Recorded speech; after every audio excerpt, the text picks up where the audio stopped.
Agora a gente vai para o nosso assunto principal aqui do Informativo TVU, que é o envelhecimento precoce bucal da boca. Para falar sobre esse assunto, a gente recebe aqui no estúdio a doutora Ana Cristina Magalhães. Boa noite, doutora. Boa noite, tudo bem? Seja bem-vinda ao nosso jornal. Obrigada. Bom, estamos falando aí de um assunto que eu acho que não é tão comum, né? Que é o envelhecimento precoce bucal. Para a gente começar, eu já te pergunto, o que é o envelhecimento precoce? Quando fala envelhecimento, a gente arrepia, já imaginou. O que já pode fala ser? Que mais que vai envelhecer. Quais são as consequências? Quais são as consequências? Então, isso advém de uma situação de mudança comportamental, mudança dos hábitos dessa população mais jovem de hoje em dia, e faz uma transformação que passa desde estrutura corpórea, incluindo a boca.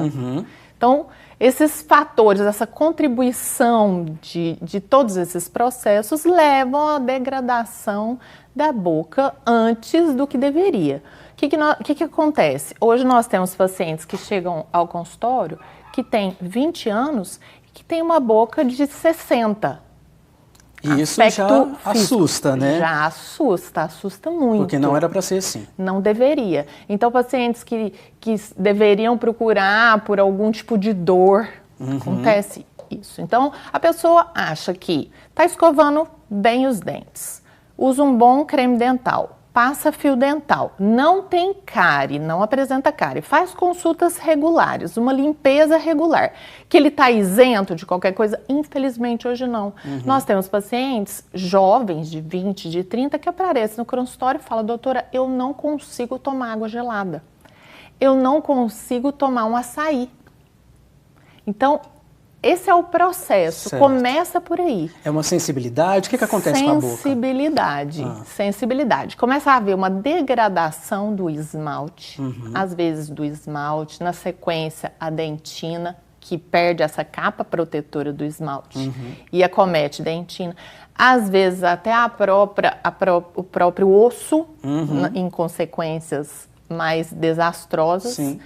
E começa a fazer essa degradação e surgem sensibilidades pós-operatórias, às vezes nem sensibilidades, são variações. Por isso, denomina-se hoje uma síndrome, é uma síndrome do envelhecimento precoce bucal. Era até isso uma questão que eu ia te perguntar, se era uma doença ou uma condição. Porque é uma síndrome. São vários fatores que interferem, infelizmente, na situação bucal.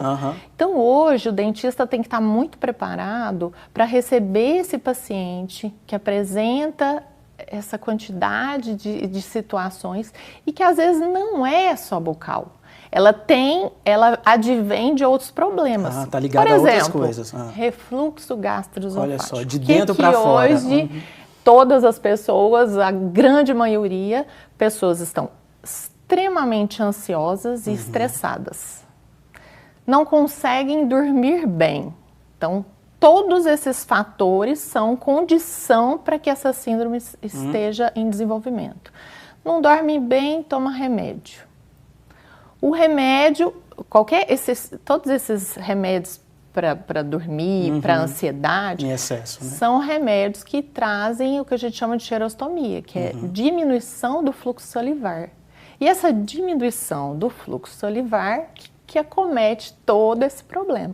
Então, o paciente tem refluxo gastroesofágico, ele é muito ansioso, que é quase uma coisa junto da outra, né? Ele não se alimenta bem. Ou também nós temos, eu brinco que a gente tem o fit e o fat. O que só abre pacotinho, que são alimentos absurdamente condimentados, altamente ácidos, e o fit, que está na área do limão, vinagre, energéticos, exercícios. Então, considera-se um atleta de média performance o que treina todo dia. Você já muda também fluxo salivar. Aí ele termina e pega um isotônico. Que é ácido nesse caso. Extremamente ácido. Então, são hábitos que vieram, né, com essa mudança do nosso cotidiano, que está levando a problemas bucais que não são de origem bucal. Ou seja, doutora, nem as pessoas que estão acostumadas com os exercícios físicos estão isentos disso, né? Por isso que eu brinco, nem de um lado que só abre pacotinho e nem do outro que tem uma boa alimentação, mas usa muita coisa. A saliva, imagina quando você toma uma água com limão de manhã.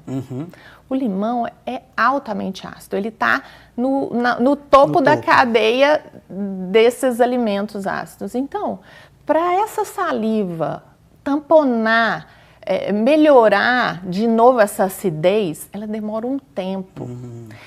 E o limão, para as pessoas que gostam do limão e usam hoje em dia muito, né, é um complicador. Entendi. E o tratamento? Existe um tratamento? Existem tratamentos. Muitas vezes a gente precisa estar rodeado de outros profissionais. Eu preciso de encaminhar meu paciente direto por um gastro.